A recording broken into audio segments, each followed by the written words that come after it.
নমস্কার বন্ধু, মাই পাকশালাতে আপনাদের সবাইকে স্বাগতম। আজ আমার রেসিপি হলো মুসুরির ডালের সঙ্গে লাউ দিয়ে একটি রেসিপি করব। এটা খুব সহজ একটা রেসিপি, আপনারা হয়তো বাড়িতে অনেকেই করে থাকেন। রেসিপিটা রান্না করতে খুবই সহজ। এখানে আমি মুসুরির ডাল নিয়েছি, মুগ ডাল দিয়েও আপনারা করতে পারেন। মুসুরির ডাল আমি আগে প্রেসার কুকারে ভালো করে সিদ্ধ করে নিয়েছি, তারপরে হলুদ সহকারে দিয়ে কড়াইতে ঢেলে দিয়েছি। এবার 2 থেকে 3টে কাঁচা লঙ্কা চিড়ে দেব। আর লাউটা আমি এভাবে করে কেটেছি, আপনারা আরও একটু ছোটও করতে পারেন বা আরও বড়ও করতে পারেন। আমি এই সাইজের করে কেটেছি। এবার লাউটা সিদ্ধ হতে কিছু সময় লাগবে, 5 থেকে 7 মিনিটের মতো সময় লাগবে। এবার একটা ঢাকা দিয়ে দেব যাতে লাউটা সিদ্ধ হয়ে যায়।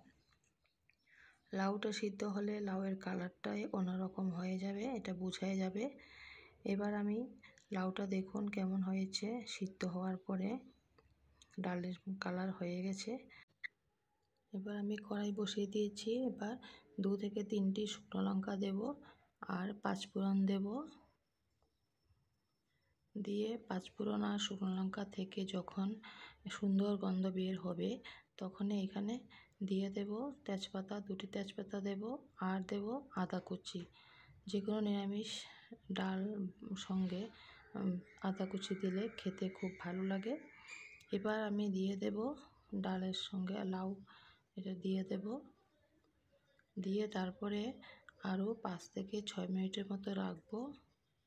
আশা করি আপনাদের এই রেসিপিটা ভালো লাগবে। ভালো লাগলে বরাবরের মতো একটি লাইক করে কমেন্ট করে জানাবেন আমাকে কেমন হয়েছে। বাড়িতে অবশ্যই রান্না করবেন। ছোট্ট এই রেসিপিটি যদি ভালো লেগে থাকে তাহলে বন্ধুদের সঙ্গে প্রচুর পরিমাণে শেয়ার করবেন। আমার পাশে থাকবেন, আমাকে উৎসাহ দেবেন। ধন্যবাদ সবাইকে আমার ভিডিওটি দেখার জন্য।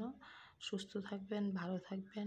আশা করি আরও নতুন নতুন ভিডিও নিয়ে আপনাদের সঙ্গে শেয়ার করব। আমার ভিডিও দেখার জন্য, আমার পাশে থাকার জন্য আপনাদের সবাইকে অসংখ্য ধন্যবাদ। নমস্কার।